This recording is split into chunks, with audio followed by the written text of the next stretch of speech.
नमस्कार माझ्या बंधू आणि भगिनींनो. आज मी आपणाला हातजोडीविषयी थोडक्यात माहिती सांगत आहे.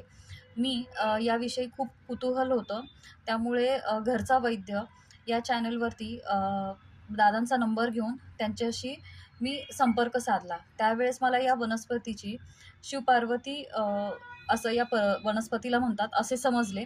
यापूर्वीही या विषयी मी माहिती घेतली होती, परंतु माझ्याकडे पशूंपासून बनवलेली ती वस्तू आली होती आणि त्याचा खूप निगेटिव्ह इफेक्ट झाला होता. परंतु आता जी दादांनी मला ही जोडी दिली आहे, हात जोडीची, याला आपण शिवपार्वती असं म्हणतात. हे मला दादांकडून समजलं.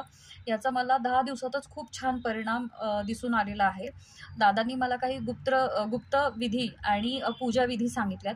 त्या मी एक-एक करून संपूर्ण केल्या. अतिशय साध्या आणि सोप्या पद्धतीने दादांनी मला मार्गदर्शन केलेलं आहे आणि त्याचा खूप छान परिणाम या वनस्पतीचा मला दिसून आलेला आहे. तर मला असं वाटतं, की आपण सर्वांनी देखील दादांशी संपर्क करून या वनस्पतीचा जास्तीत जास्त लाभ घ्यावा दादांच्या मार्गदर्शनाखाली. म्हणजे सर्वांना त्याचे खूप छान परिणाम दिसून येतील आपल्या जीवनामध्ये, असं मला वाटतं. धन्यवाद.